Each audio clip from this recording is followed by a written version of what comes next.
Are you awake? I thought I heard you get up. Yeah, I'm awake. Sorry, I just can't sleep. Are you thinking about him? Yeah, a bit. Usually get back to sleep, my love. I'm fine. No, it's okay. What else is on your mind? I don't know, it seems weird, but I had one of the most vivid dreams of my life. I saw a fox on a snowy mountain, just looking confused and worried. Those eyes, I can't get those eyes out of my head. She was running in the windy snow, looking for something. Do you think it has to do with you and what's been going on? I don't know. It was just a dream, Rachel. They're not meant to make sense. A lot's happened the past couple days, that's all. Well, if you're not going to sleep anyway, you should tell me. I want to hear. All right.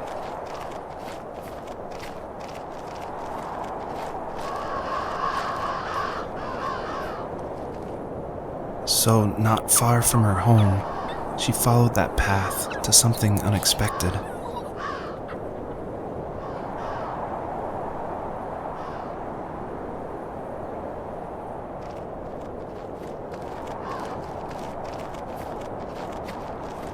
She couldn't stay, though. She had to find her other 2 children. So she took that path. She followed it towards something ancient. Something with answers.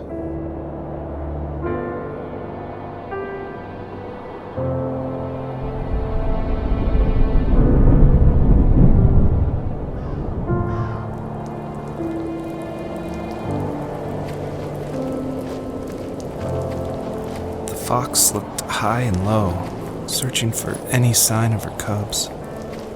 Points of light showed the way to this ancient tree. It was as if each one had a story to tell, all their own. The land was trying to tell my story, too. I felt like I was right behind her the whole time.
Do you remember what my dad did for a living? Wasn't he like a lumberjack? That's one way of putting it. If wood was a canvas, then a carving knife was his paintbrush. Even after working a 50-hour week, even after his hands were more splinters than skin, he would bring home the nicest piece of Alaskan weeping cedar and make me toys.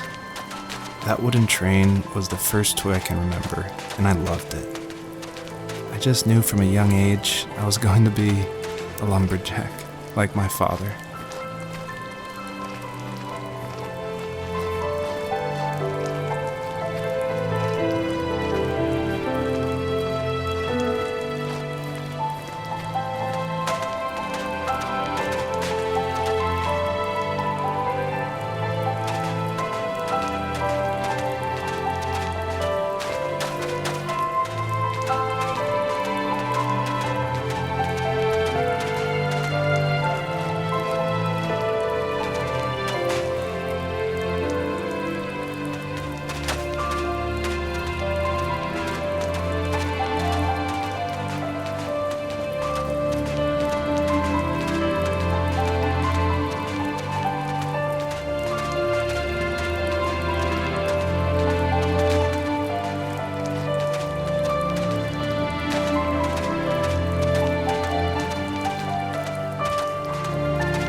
As a kid, did you ever do show and tell in your class?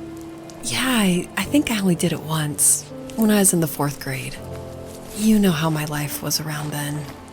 I wanted to show my class what helped pass the time and distracted me, so I brought a dozen paper cranes I had made.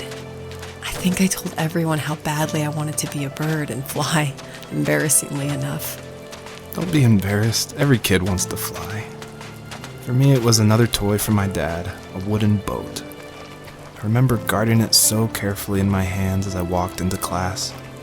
When I sat down, a group of boys immediately made fun of it. They asked which trash can I found it in, or why an ugly log was my favorite toy.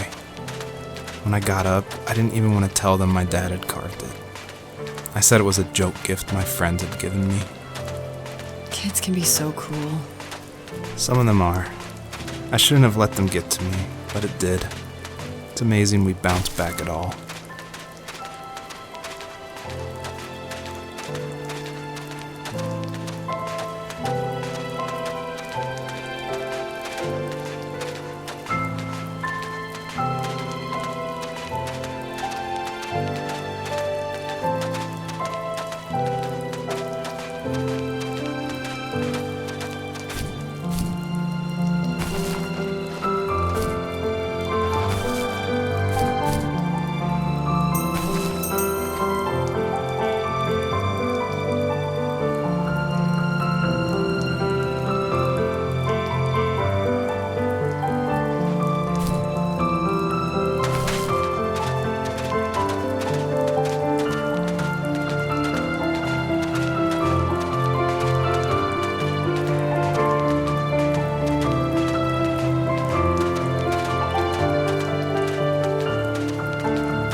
My teenage years were full of sketching, angst, and trouble. I wasn't popular or unpopular. Maybe just forgettable. I guess that gave me a sense of freedom, so I hung out with crazy kids, doing crazy things, even though I mostly just watched the chaos ensue. We did it all. Put fireworks in mailboxes, hide roadkill in people's garages, break windows of the barber shop in Anchorage.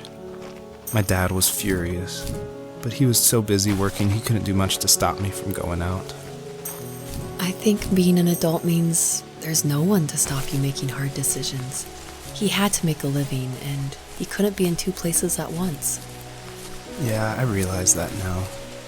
But at the time, I was sure he was more interested in growing his business than what was going on with me.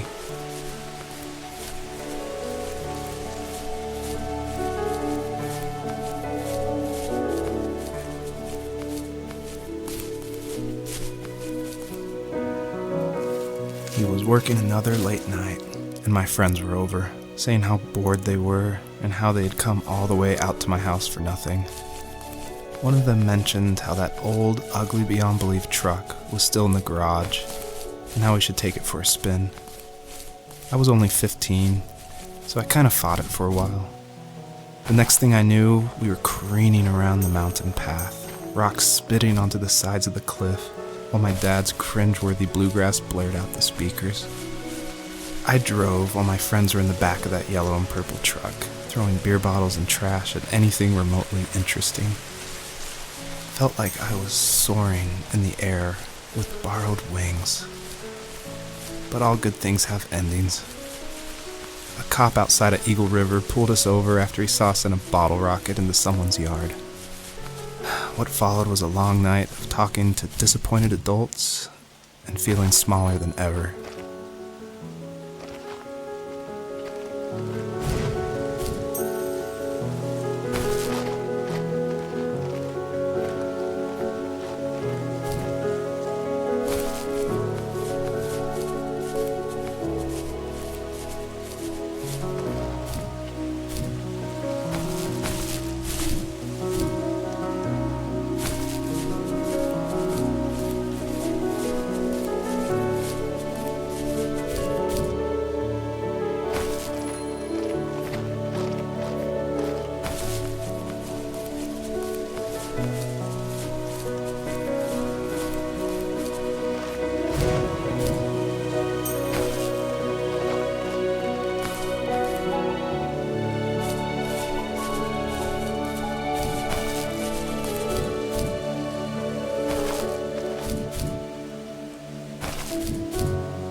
After he drove me home from the police station, I blew up at him, saying how I never wanted to be like him, how I was going to be someone and leave that hick icebox for good.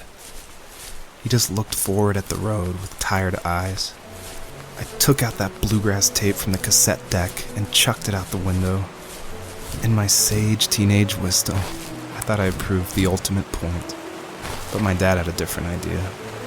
He slammed the brakes, slowly bowed his head while gripping the steering wheel, and finally looked at me. All he said, like it was a polite request, was, "Make this right." I sat there in silence, fuming, but I eventually got out and combed every square inch of the woods, muttering profanity after profanity. I found it 30 minutes later, near a small waterfall off the road.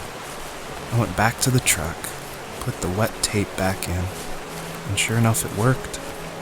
We didn't speak another word to each other the rest of the night. Wow, I knew you were a crazy teenager, but It's hard to believe, isn't it? It surprises me too. It's like I didn't really know who that kid was back then. I bet my dad thought the same thing over and over. It's almost like he was saying, "Make this right," to himself, more than to me.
My friends would laugh about that night and talk about how crazy it was, and I laughed along, pretending it didn't bother me.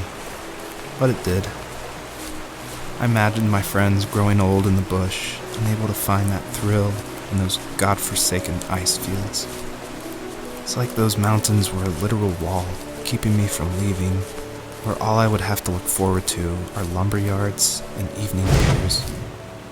I had to climb over. That was my only goal for a long time.